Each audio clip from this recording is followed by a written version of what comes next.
ম্যারাডোনার মৃত্যুতে বিশ্বে শোকের ছায়া।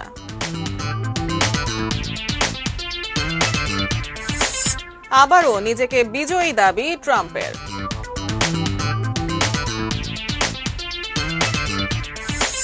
বিশ্বে করোনা আক্রান্ত ছাড়িয়েছে 6 কোটি।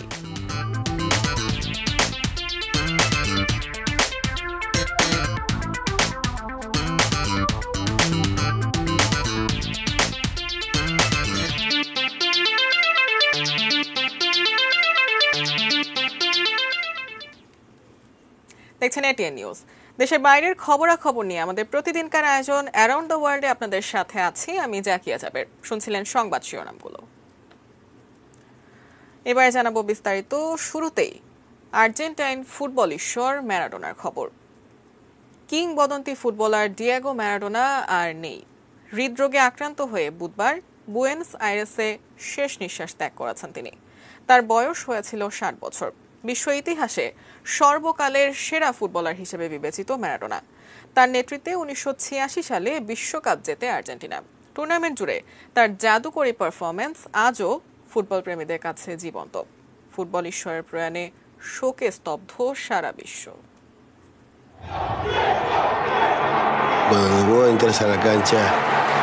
কেউ বলেন ফুটবল ঈশ্বর, আবার কেউ বা জাদুকর। 80-90-এর দশকে ফুটবল প্রেমীদের মুখে মুখে উচ্চারিত নাম ম্যারাডোনা। ফুটবলে রোমাঞ্চকর আবেগ ছড়িয়েছেন বা পায়ের জাদুতে, মুগ্ধ করেছেন সারা বিশ্বকে।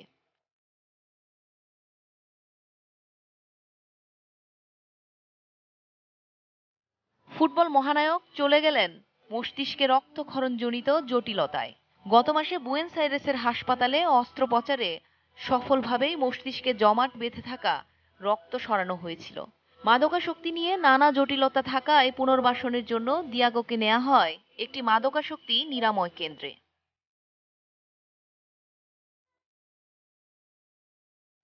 খেলোয়াড়ি জীবনের মতোই নিয়মকে বুড়ো আঙুল দেখিয়ে চিকিৎসকের নিষেধের পরও হাসপাতাল ছাড়েন ম্যারাডোনা।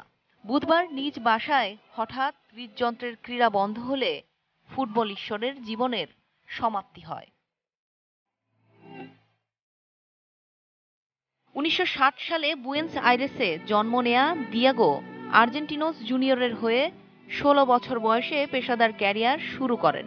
আর্জেন্টিনার জার্সিতে 91 ম্যাচ খেলে করেছেন 34 গোল। ক্লাব ক্যারিয়ারে মাতিয়েছেন বার্সেলোনা, নাপোলি, সেভিয়া ও নিউওয়েলস ওল্ড বয়েজ ক্লাব। 1986 বিশ্বকাপে তার নেতৃত্বে দ্বিতীয় বিশ্বকাপের দেখা পায় আর্জেন্টিনা। সেই বিশ্বকাপেই শতাব্দীর অন্যতম সেরা জাদুকরী গোল আর বিখ্যাত হ্যান্ডস অব গডের দেয়া গোল করেই সর্বকালের সেরা খেলোয়াড়ের একজন বনে যান ম্যারাডোনা। তার নেতৃত্বে 1990 সালের ইতালি বিশ্বকাপেও ফাইনালে খেলে আর্জেন্টিনা। তবে সেবার পশ্চিম জার্মানির কাছে হেরে যায় আলবি সেলেস্তেরা।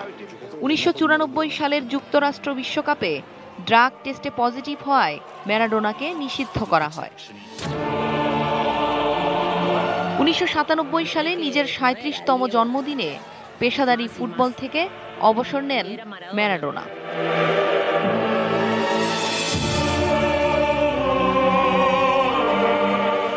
এরপর আসেন ফুটবল কোচ হিসেবে। আর্জেন্টিনা জাতীয় ফুটবল দলের প্রধান কোচ হিসেবে নিয়োগ পান 2008 সালে। তার অধীনে 2010 সালে বিশ্বকাপ খেলে কোয়ার্টার ফাইনালের গণ্ডি পার করতে পারেনি আর্জেন্টিনা। নিজ দেশ ছাড়াও সংযুক্ত আরব আমিরাত এবং মেক্সিকোর দুটি ফুটবল ক্লাবে কোচিং করিয়েছেন এই কিংবদন্তি। মৃত্যুর আগে আর্জেন্টিনার শীর্ষ ফুটবল লিগের ক্লাব জিমনেসিয়া ওয়াই এগ্রিমার কোচ হিসেবে নিযুক্ত ছিলেন ম্যারাডোনা।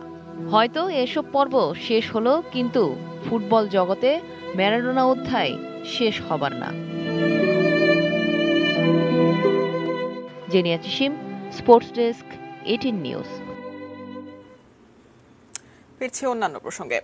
মার্কিন প্রেসিডেন্ট নির্বাচনে আবারও নিজেকে বিজয়ী দাবি করলেন প্রেসিডেন্ট ডোনাল্ড ট্রাম্প। বুধবার পেনসিলভানিয়ার সিনেটের সংখ্যাগরিষ্ঠ নীতি নির্ধারণী কমিটির সঙ্গে এক ফোনালাপে এই কথা বলেন তিনি। ট্রাম্প বলেন, শুধু পেনসিলভানিয়া নয়, অন্যান্য সুইং স্টেটেও বিপুল ভোটের ব্যবধানে জিতেছেন তিনি। ভোটে ব্যাপক কারচুপি হয়েছে, এটা কোনোভাবেই মেনে নেওয়া যায় না। 7 নভেম্বর জো বাইডেনকে আনুষ্ঠানিকভাবে প্রেসিডেন্ট নির্বাচনে জয়ী ঘোষণার পর থেকেই ভোট কারচুপির অভিযোগ নিয়ে টুইটারে সরব ছিলেন ট্রাম্প। তবে 5 নভেম্বর নির্বাচন পরবর্তী সংবাদ সম্মেলনের পর আনুষ্ঠানিকভাবে প্রথমবারের মতো এ ব্যাপারে কথা বললেন তিনি।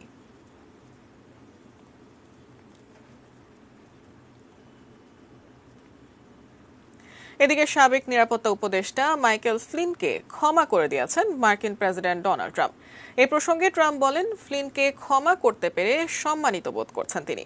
2016 সালের মার্কিন প্রেসিডেন্ট নির্বাচনে রুশ হস্তক্ষেপ নিয়ে এফবিআইয়ের কাছে মিথ্যা বলার দায়ে অভিযুক্ত হয়েছিলেন ফ্লিন। বুধবার এক বিবৃতিতে হোয়াইট হাউস জানায়, এই ক্ষমার মাধ্যমে তৎকালীন স্বজনপ্রীতির সরকারের শিকার একজন নির্দোষ মানুষ ক্ষমা পেল। এতে আরও বলা হয়, 2016 সালে নির্বাচনকে প্রভাবিত করার চেষ্টা করেছিল তৎকালীন সরকার। 2017 সালে ফ্লিন স্বীকার করেন তিনি এফবিআইয়ের কাছে মিথ্যা বলেছেন। পরে অবশ্য নিজের জবানবন্দি পরিবর্তন করতে চেয়েছিলেন তিনি।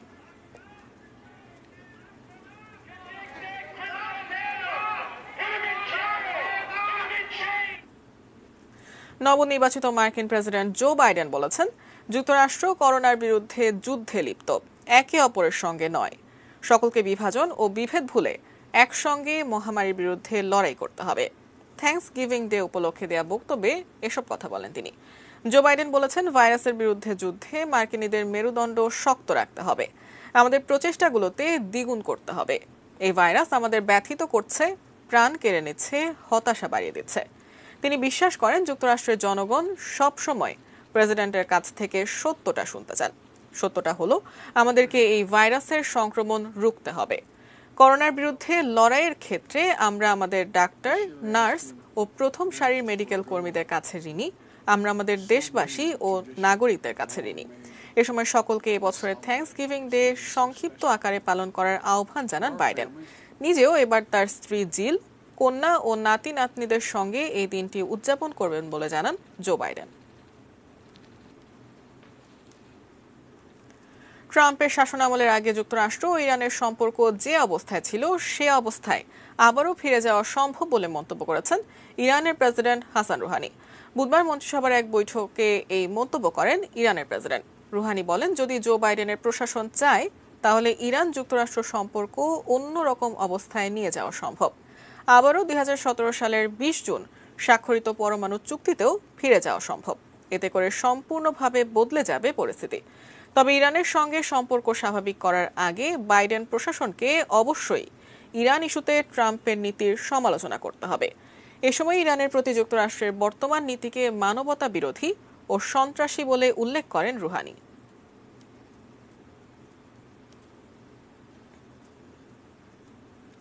বিতর্কিত নাগর্নো কারাবাখ ভূখণ্ড নিয়ে আজারবাইজান ও আর্মেনিয়া যুদ্ধে উভয় পক্ষের সৈন্যদের বিরুদ্ধে আনা যুদ্ধাপরাধের অভিযোগের তদন্ত শুরু করেছে আজারবাইজান। তদন্তের দায়িত্বে থাকা আজারবাইজানের সরকারি কৌঁসুলি কামরান আলিয়েভ বার্তা সংস্থা এএফপিকে জানান, আর্মেনীয় যুদ্ধবন্দীদের প্রতি আজারবাইজানের সৈন্যদের অমানবিক আচরণ ও আর্মেনীয় সৈন্যদের দ্বারা আজারবাইজানের সৈন্যদের মৃতদেহ বিকৃত করার বিষয়টি তদন্তে ভিডিও ফুটেজ পরীক্ষা করছেন তারা। আজারবাইজান আর্মেনিয়া যুদ্ধ চলাকালীন আর্মেনীয় যুদ্ধবন্দীদের হত্যা ও আজারবাইজানের সৈন্যদের মৃতদেহ বিকৃত করার দৃশ্য সামাজিক যোগাযোগ মাধ্যমে ভাইরাল হয়। যুদ্ধ চলাকালীন একে অপরের বিরুদ্ধে যুদ্ধাপরাধের অভিযোগ আনে আজারবাইজান ও আর্মেনিয়া। নাগর্নো কারাবাখ নিয়ে দীর্ঘদিন ধরে বিরোধ চলছে এই দুই দেশের মধ্যে। আজারবাইজানের অভ্যন্তরে এই ভূখণ্ড নিয়ন্ত্রণ করে আর্মেনীয় জাতিগোষ্ঠী।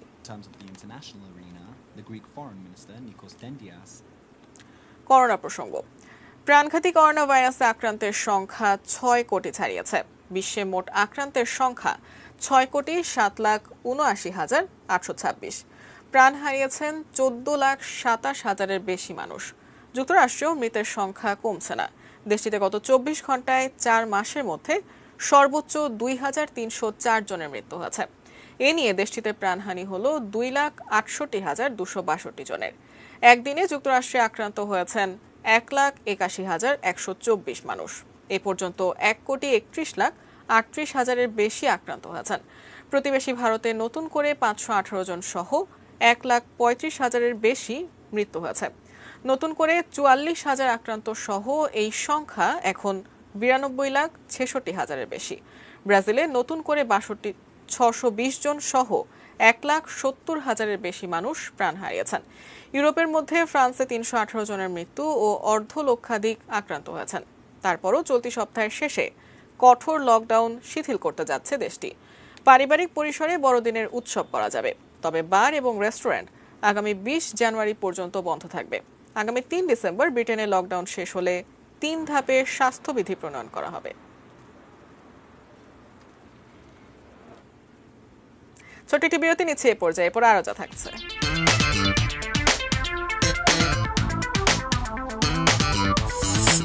গাজায় চরম দারিদ্র্য সীমার নিচে 10 লাখ ফিলিস্তিনি, জাতিসংঘ।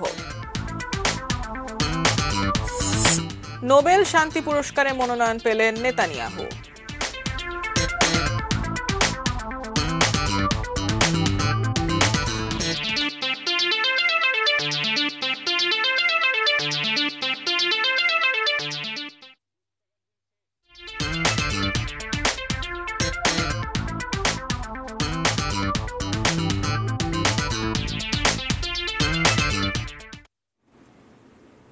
দেখছেন এটিএন নিউজ। বিরতির পর অ্যারাউন্ড দ্য ওয়ার্ল্ডে আবার স্বাগত জানাচ্ছি।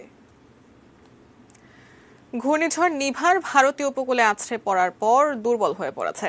বুধবার দিবাগত রাতে ভারতের পুদুচেরি ও তামিলনাড়ু উপকূলে সমুদ্র উপকূলে আছড়ে পড়ে ঘূর্ণিঝড় নিভার। সারা রাত ধরে সমুদ্র উপকূলে চালিয়েছে তাণ্ডব। ভারতের স্থানীয় সময় আজ সকাল 7:30টার পরও পুদুচেরির বেশ কিছু এলাকায় ঘূর্ণিঝড়ের প্রভাবে ব্যাপক বৃষ্টি হয়। এর প্রভাবে দেয়াল ধসে তামিলনাড়ুতে 1 জনের মৃত্যু হয়েছে। ভারতের আবহাওয়া অধিদপ্তর জানিয়েছে, নিভার এখন তামিলনাড়ুর উত্তর উপকূলে পুদুচেরি থেকে 60 কিলোমিটার উত্তর এবং উত্তর পশ্চিমে অবস্থান করছে। বর্তমানে এই ঝড়ের গতিবেগ কমে হয়েছে প্রতি ঘন্টায় 85 থেকে 95 কিলোমিটার। ঝড়ের সর্বোচ্চ গতিবেগ হতে পারে 105 কিলোমিটার প্রতি ঘন্টা। তবে আগামী 3 ঘন্টার মধ্যে তা প্রবল ঘূর্ণিঝড় থেকে শক্তি হারিয়ে ঘূর্ণিঝড়ে পরিণত হবে। এদিকে পূর্ব সতর্কতা হিসেবে তামিলনাড়ুর 60টি জেলায় বাস চলাচল আপাতত বন্ধ রাখা হয়েছে। উপকূলীয় এলাকা থেকে প্রায় 2 লাখ মানুষকে নিরাপদ স্থানে সরিয়ে নেওয়া হয়েছে। অধিকৃত গাজা উপত্যকায় ইসরায়েলি অবরোধের কারণে মাত্র 10 বছর সময়ের মধ্যে চরম দারিদ্র্য সীমার নিচে চলে গেছে 10 লাখের বেশি ফিলিস্তিনি। বুধবার জাতিসংঘের বাণিজ্য ও উন্নয়ন বিষয়ক সংস্থা আংটাডের এক প্রতিবেদনে উঠে এসেছে এই তথ্য। এতে আরও বলা হয়, অবরোধের কারণে $16 বিলিয়ন বেশি ব্যয় হয়েছে গাজার অধিবাসীদের। 2007 সাল থেকে 2018 সাল পর্যন্ত গাজার তথ্য উপাত্ত বিবেচনায় নিয়ে এই প্রতিবেদন প্রকাশ করে আংটাড। সংস্থাটির ফিলিস্তিন বিষয়ক সমন্বয়কারী মাহমুদ এল কাফিফ বলেন, এই অবরোধ না উঠলে পরিস্থিতি আরও খারাপের দিকে যাবে। তিনি বলেন, অবিলম্বে ইসরায়েল আরোপিত এই অবৈধ অবরোধ উঠে যাওয়া উচিত, যা 20 লাখ ফিলিস্তিনিকে অবরুদ্ধ করে রেখেছে। 2007 সাল থেকে গাজায় ফিলিস্তিনিদের অবরুদ্ধ করে রেখেছে ইসরায়েল। 2021 সালের নোবেল শান্তি পুরস্কারের জন্য মনোনয়ন পেয়েছেন ইসরায়েলের প্রধানমন্ত্রী বেনিয়ামিন নেতানিয়াহু এবং সংযুক্ত আরব আমিরাতের যুবরাজ মোহাম্মদ বিন জায়েদ। দুই দেশের মধ্যে সম্পর্ক স্থাপনের জন্য তাদের এই পুরস্কারে মনোনীত করা হয়েছে। 1998 সালে শান্তিতে নোবেল জয়ী লর্ড ডেভিড ট্রিম্বল এই পুরস্কারের জন্য তাদের নাম প্রস্তাব করেছেন। এক প্রতিবেদনে এই খবর জানিয়েছে মিডল ইস্ট আই। মঙ্গলবার ইসরায়েলি প্রধানমন্ত্রীর দফতর থেকে বিষয়টি নিশ্চিত করা হয়েছে।